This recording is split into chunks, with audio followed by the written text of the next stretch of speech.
Hi friends, welcome back to my YouTube channel. ಎಲ್ಲರೂ ಹೇಗಿದ್ದೀರಾ? Hope ಎಲ್ಲ ಚೆನ್ನಾಗಿದ್ದೀರಾ ಅಂತ ಭಾವಿಸಿದ್ದೀನಿ. ಏನಪ್ಪ ಆಟೋ ಎಳ್ದು ಹಿಂಗೋಯ್ತಾಳೆ ಅಂತ ಅನ್ಕೋಬೇಡಿ. ಇಲ್ಲಿ ನಮ್ಮ ತೋಟದ ಹತ್ರ ನಿಲ್ಕೊಂಡೆ ನಮ್ಮೂರಿಗೆ ಬಂದಿದೆ. ನಾನು ಹುಟ್ಟಿ ಬೆಳೆದಿರೋಂಥ ಊರಿಗೆ ಬಂದಿದೆ. ಯಾರೆಲ್ಲ ಹೊಸದಾಗಿ ನನ್ನ ಚಾನಲ್ ನೋಡ್ತಾಯಿದ್ರು ದಯವಿಟ್ಟು ಸಬ್ಸ್ಕ್ರೈಬ್ ಮಾಡಿ, ಹಾಗೆ ನಿಮ್ಮ ಫ್ಯಾಮಿಲಿ ಫ್ರೆಂಡ್ಸ್ಗೆ ಶೇರ್ ಮಾಡಿ. ಆದಷ್ಟು ಶೇರ್ ಮಾಡಿ. ನಿಮ್ಮೊಂದು ಸಪೋರ್ಟೇ ನನಗೆ ಬೆಂಬಲ. ನೋಡಿ, ಇದು ನಮ್ಮೂರಿಗೆ ಹೋಗೋ ರೋಡಲ್ಲಿ ಆಂಜನೇಯನ ದೇವಸ್ಥಾನ, ಅದು ಹಿಂದೆ ಕಲ್ಯಾಣಿ ಇದೆ. ಮುಂಚೆ ಎಲ್ಲ ಒಂದು ಸ್ವಲ್ಪ ಗಲೀಜಾಗಿತ್ತು ಫ್ರೆಂಡ್ಸ್. ಈಗೆಲ್ಲ ಒಂಚೂರು ನೀಟ್ ಮಾಡಿ ಸುತ್ತ ಬೇಲಿ ಹಾಕಿದ್ದಾರೆ. ನೋಡಿ, ತಂತಿ ಬೇಲಿ ಹಾಕಿದ್ದಾರೆ.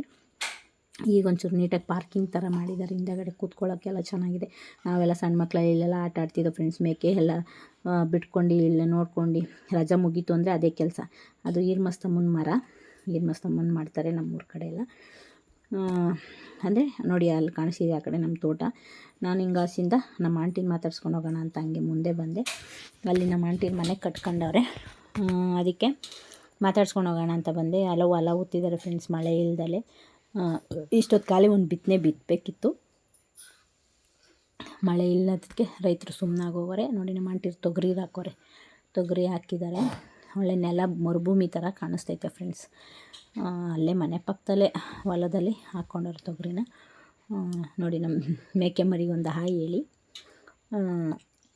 ಅಲ್ಲೇ ನನ್ನ ಬೆಕ್ಕು ನನ್ನೇ ನೋಡ್ತಿತ್ತು, ಅದಕ್ಕೊಂದು ಹಾಯ್ ಹೇಳಿ. ನಮ್ಮ ಆಂಟಿ ಟೀ ಕೊಡ್ತು. ಟೀ ಕುಡಿದ್ಬಿಟ್ಟು ನಮ್ಮ ತೋಟಕ್ಕೆ ಬಂದೆ. ನಮ್ಮ ತೋಟ ಅಷ್ಟೊತ್ತು ಕಾಲೇ ನನ್ನ ತಮ್ಮ, ನಮ್ಮ ಅಪ್ಪಾಜಿ ಎಲ್ಲ ಬಂದು ಅಡಿಕೆಕಾಯಿ ಕೀಳ್ತಾಯಿದ್ರು. ನೋಡಿ, ಅಡಿಕೆಕಾಯಿ ಕಿತ್ಕೊಂಡು ಮನೆ ಕಡೆ ಬಂದು, ಅಂದರೆ ನಾನು ಹುಟ್ಟಿ ಬೆಳೆದಿರೋಂಥ ಮನೆಗೆ ನಾವು ಹೋಗ್ತಾಯಿದ್ದೀನಿ. ಅಂದರೆ ಅಲ್ಲಿ ಇಳ್ಕೊಳ್ಳಿಲ್ಲ ಫ್ರೆಂಡ್ಸ್, ನಾನು ತೋಟದ ಹತ್ರನೇ ಇಳ್ಕೊಂಡೆ. ಮನೆ ಸ್ವಲ್ಪ ಇನ್ನೂ ಮುಂದೆ ಐತೆ ನಮ್ಮ ತೋಟ. ಇಲ್ಲಿ ಇಳ್ಕೊಂಡೆ. ಅದರಿಂದ ಹಿಂಗೆ ನಮ್ಮ ಅಪ್ಪಾಜಿ ಅಡಿಕೆಕಾಯಿ ಕಿತ್ಕೊಂಡು ಹೋಗ್ತೀನಿ. ನೋಡಿ, ಅದು ನಾನು ಓದಿರೋಂಥ ಸ್ಕೂಲು. ಅಡಿಕೆಕಾಯಿ ಕಿತ್ಕೊಂಡು ಬಂದೋ ಮನೆಗೆ. ಇದು ಕೆರೆ, ನೀರು ಮಳೆ ಇಲ್ದಲೆ ಕೆರೆ. ಮುಂಚೆ ಫುಲ್ ಇತ್ತು ಫ್ರೆಂಡ್ಸ್, ಈಗೆಲ್ಲ ನೀರೇ ಇಲ್ಲ ಅದರೊಳಗಡೆ. ಇದು ನಾನು ಹುಟ್ಟಿರೋ ಬೆಳೆದಿರೋಂಥ ಮನೆ, ನಾನು ಹುಟ್ಟಿ ಆಡಿ ಬೆಳೆದಿರೋಂಥ ಮನೆ, ಹಳೇ ಕಾಲದ ಮನೆ. ರೋಡೆಲ್ಲ ಮುಂಚೆ ಮಣ್ಣು ರೋಡ್ ಇತ್ತು, ಈಗೆಲ್ಲ ಚೆನ್ನಾಗಿ ಮಾಡಿರೋ ಸಿಮೆಂಟ್ ರೋಡು. ಈಗ ಚೆನ್ನಾಗಿ ನೋಡಿ, ಇದು ಹಳೇ ಕಾಲದ ಮನೆ ನೋಡಿ ಫ್ರೆಂಡ್ಸ್. ನಾನು ಹುಟ್ಟಿ ಬೆಳೆದಿರೋಂಥ ಮನೆ. ಏನೋ ಹುಟ್ಟಿ ಬೆಳೆದಿರೋಂಥ ಮನೆಗೆ ಹೋದ್ರೇ ಒಂಥರ ಚೆಂದ. ಆ ಚೈಲ್ಡ್ಹುಡ್ ನೆನಪು ತುಂಬ ಆಗುತ್ತೆ ಫ್ರೆಂಡ್ಸ್. ಹಾಗೆ ಅದು ಮುಗಿಸ್ಕೊಂಡು ನಮ್ಮ ಅತ್ತೆಯವ್ರ ಊರಲ್ಲಿ ಸ್ವಲ್ಪ ಕೆಲಸ ಇತ್ತು. ನಮ್ಮ ಅತ್ತೆಯವರು ಬಂದು ನಮ್ಮ ಅಪ್ಪಾಜಿ ಕರ್ಕೊಂಡು ಬಂದೆ ನಾನು. ನೋಡಿ, ಇದು ಆಲ್ವಾಗ್ಲ ಅಂತಾರೆ ನಮ್ಮ ಅತ್ತೆಯರು ಇರೋದು, ಅಂದರೆ ನಮ್ಮ ಅಪ್ಪಾಜಿ ತಂಗಿ. ನೋಡಿ, ಅದು ಉತ್ತರಿ ಬೆಟ್ಟ, ಅದು ಕಾಣಿಸ್ತಿದೆಯಲ್ಲ, ಅದು ಉತ್ತರಿ ಬೆಟ್ಟ. ಹಾಗೆ ಮಾತಾಡ್ಕೊಂಡು ನೇಚರ್ ಮಧ್ಯೆ ಹೋಗ್ತಾಯಿದ್ರು. ಏನೋ ಒಂಥರ ಖುಷಿ ಫ್ರೆಂಡ್ಸ್.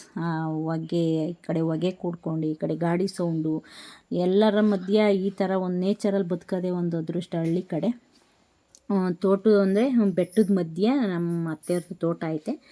ಅಲ್ಲಿ ಸೊಪ್ಪು, ತರಕಾರಿ, ಸೀಮೆ ಹುಲ್ಲು ಎಲ್ಲ ಬೆಳ್ಕೊಂಡಿದ್ದಾರೆ. ಬಾಳೆ ಎಲ್ಲ ಪ್ರತಿಯೊಂದು ಬೆಳ್ಕೊಂಡಿದ್ದಾರೆ ಫ್ರೆಂಡ್ಸ್.